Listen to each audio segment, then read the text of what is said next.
আমরা অনেক সময় কিছু কিছু সম্পর্ককে এতটাই গুরুত্ব দিয়ে ফেলি যে পরবর্তীকালে সেই সম্পর্কটাকে নিয়ে সত্যি পস্তানো ছাড়া আর কোনো রাস্তা থাকে না। কিছু কিছু সম্পর্ক থেকে দূরত্বটা মেনটেন করাটাই আমার মনে হয় সবচেয়ে ভালো। সেটা চাই বন্ধুত্বর হোক, চাই ভালোবাসার হোক, চাই যে কোনো সম্পর্কই হোক না কেন, সম্পর্কর মধ্যে যদি দূরত্বটা একটু বজায় রাখা যায় তাহলে মনে হয় কি কষ্ট পাওয়ার যে একটা লিমিটেশন থাকে সেটা মনে হয় অনেক কম হয়ে যায়। কেননা আমরা যখনই অন্যের থেকে অনেক বেশি আশা করে ফেলি না, প্রত্যাশা আশা, তো দুঃখটা তখনই পাই, আঘাতটা তখনই লাগে যখন সেটা ফুলফিল হয় না। কিছু কিছু সম্পর্ক আমরা সেটাকে মানে মন থেকে চাই যে না এই সম্পর্কটা থেকে এতটা জড়াবো না এই সম্পর্কটার মধ্যে, তো সেটা বন্ধুত্বও হতে পারে। কিন্তু কিছু কিছু সময় ক্ষেত্রে কিছু সিচুয়েশান এমন ক্রিয়েট হয়ে যায় যে সেই সম্পর্কটার মধ্যে জড়িয়ে পড়তে হয়, আর পরে তো আঘাত পাওয়াটা বা দুঃখ পাওয়াটা কম্পালসারি হয়েই যায়। তো আমার মতে অ্যাভয়েড করাটাই সবচেয়ে ভালো এবং বুদ্ধিমানের কাজ। কেন বাস্তববাদী দুনিয়াতে আমার মনে হয় না কেউই কোনো সম্পর্কই বিনা স্বার্থে করে। স্বার্থ ছাড়া কিছু নেই, সেটা যে কোনো সম্পর্কই হোক না কেন।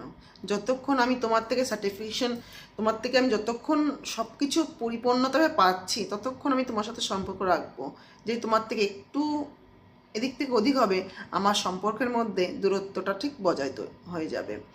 ওই জন্য সম্পর্কটা আজকাল ঠিক সম্পর্কের মধ্যে নেই, ভালোবাসা বন্ধু যে কোনো সম্পর্কে কাট টু কাট বলার, যেখানে দেখবেন কাট টু কাট বলছে, সামনে ফেস টু ফেস বলছে, ভালো লাগা মন্দ লাগা, সবসময় মাথায় রাখবেন সেই সম্পর্কটা পারফেক্ট।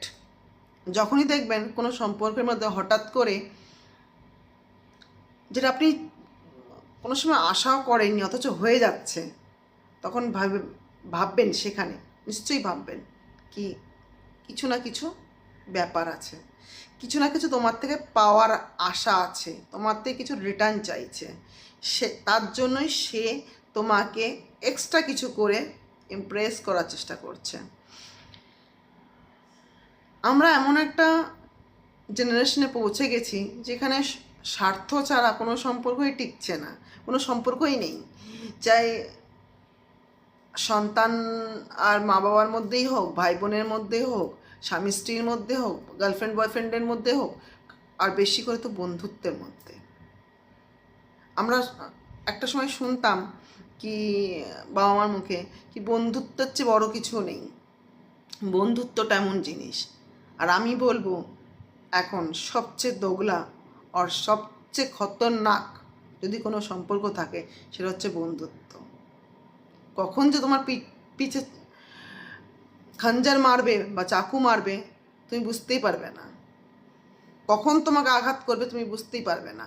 ওই জন্য নিজেকে সব কিছুর থেকে সেফ সাইড রাখাটাই আমার মনে হয় সবচেয়ে বুদ্ধিমানের কাজ। যদি আমার এই কথাগুলো ভালো লেগে থাকে নিশ্চয়ই আমাকে সাপোর্ট করবেন, আমার চ্যানেলটাকে সাবস্ক্রাইব করে দেবেন। যদি আপনাদের ভালো লাগে, কোনো জোর নেই, কোনো কিছু নেই, যদি ভালো লাগে সাবস্ক্রাইব করবেন, সাপোর্ট করবেন এবং ভিডিওটাকে শেয়ার করে আমাকে এগিয়ে যাওয়ার রাস্তা করে দেবেন। আপনারা সবাই ভালো থাকবেন। নমস্কার।